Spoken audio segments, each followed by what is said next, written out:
Shalom, di sini saya akan memaparkan hasil kerja saya mengenai tugas tentang wawancara dalam masalah dewasa awal, dewasa menengah, dewasa akhir. Sebelum itu saya akan memperkenalkan diri. Perkenalkan, nama saya Niko Pernegatan Tutu. NIM saya 2002-03-007 dengan mata kuliah Psikologi Dewasa semester 3 dan dosen pengampu Ibu Mai Rauli Simamora MA. Baik, langsung saja. Di sini saya akan menjelaskan sedikit identitas pria B atau seorang laki-laki. Nama tidak disebutkan atau disebut dengan pria B, jenis kelamin laki-laki, umur 20 tahun, pekerjaan pelajar atau mahasiswa, status belum kawin. Di sini saya akan menceritakan sedikit cerita masalah yang dialami si pria. Kata si pria, saya akan menceritakan masalah saya tentang kecanduan merokok. Sebelumnya, saya duduk di sebangku SMP, SMA, bahkan saat kuliah semester 1 yang saya belum merokok. Saya mulai merokok itu sejak kuliah semester 2. Disitulah saya dipenuhi dengan masalah keluarga. Orang tua saya dicabut pekerjaannya di saat pemilu. Kakak saya diusir dari kos saat tengah malam. Uang kiriman saya pun berbulan belum terkirim. Di situ awalnya saya beli rokok untuk menenangkan sebentar masalah saya. Malamnya itu saya habiskan 1 bungkus rokok biar saya agak tenang untuk menghadapi masalah saya.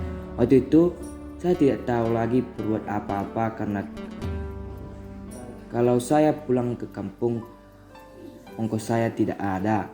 Baru di situ saya berpikir untuk kerja untuk makan sehari saya. Di situ hari saya sangat hancur karena kadang terancam untuk makan, kadang saya makan hanya 2 atau 1 kali makan.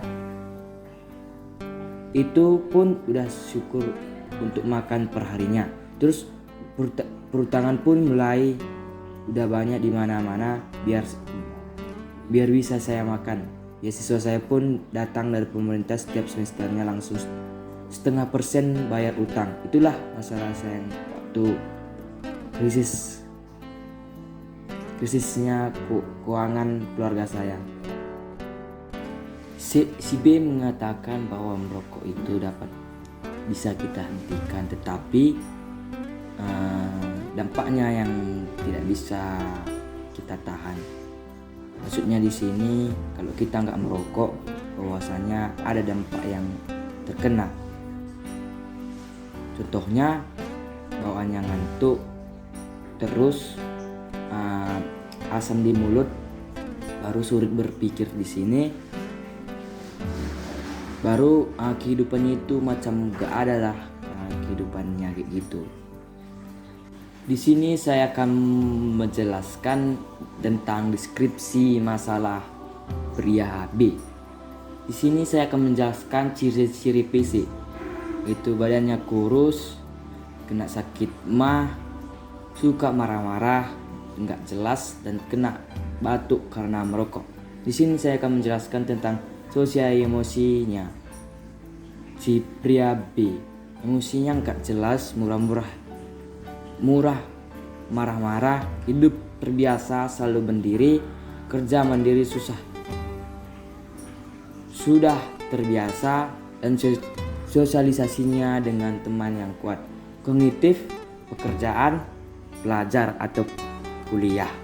Di sini saya akan menjelaskan rekomendasi yang relevan dengan masalah yang terjadi di yang saya ambil, yaitu menurut Marista Elizabeth Bala, Johnny Sendu, Antonius Boham tahun 2016. Gastristik merupakan gangguan kesehatan terkait dengan proses pencernaan, terutama lambung. Gastristik biasanya timbul akibat pola makan tidak teratur sehingga lambung menjadi sensitif.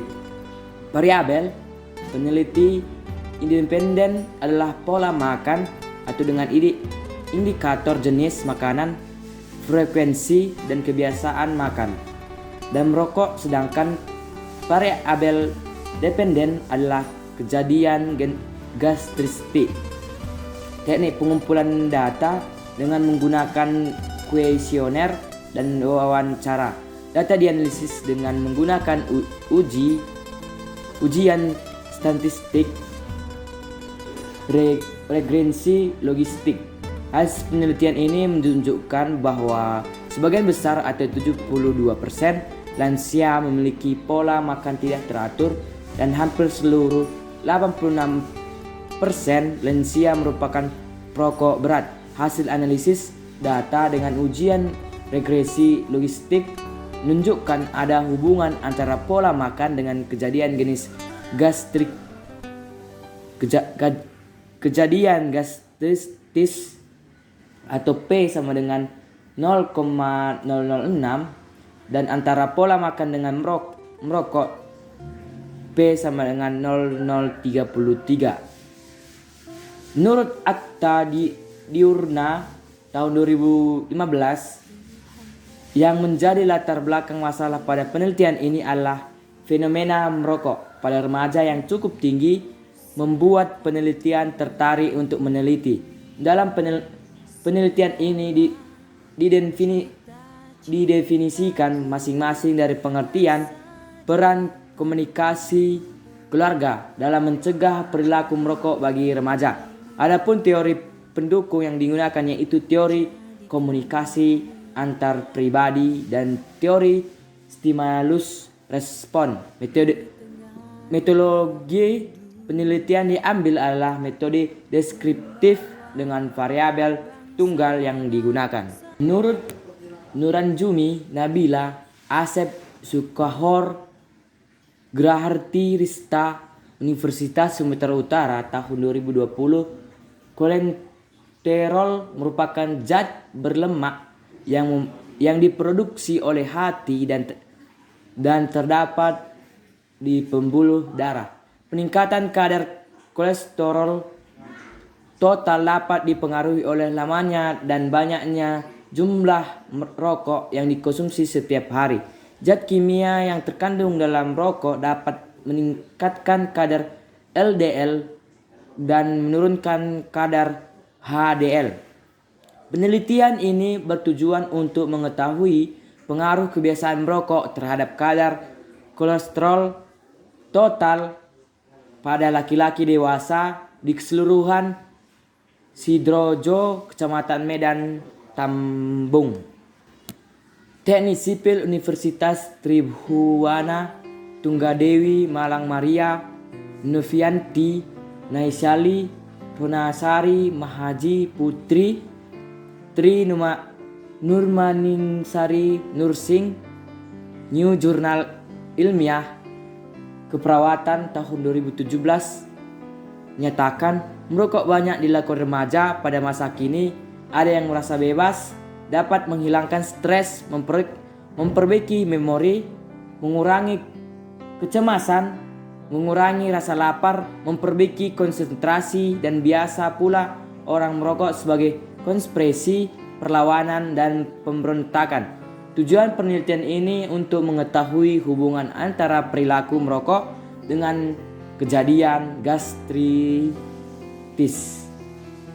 Baru di sini menurut Nabila Asep Sukohar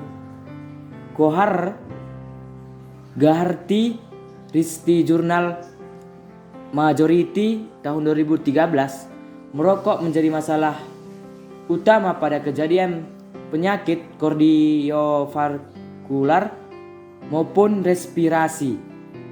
Nicotine replacement therapy atau NRT, Varenicline, bupropion sebagai pilihan utama upaya berhenti merokok, namun tidak bisa diterapkan di Indonesia. Di otak, nikotin akan menempati reseptor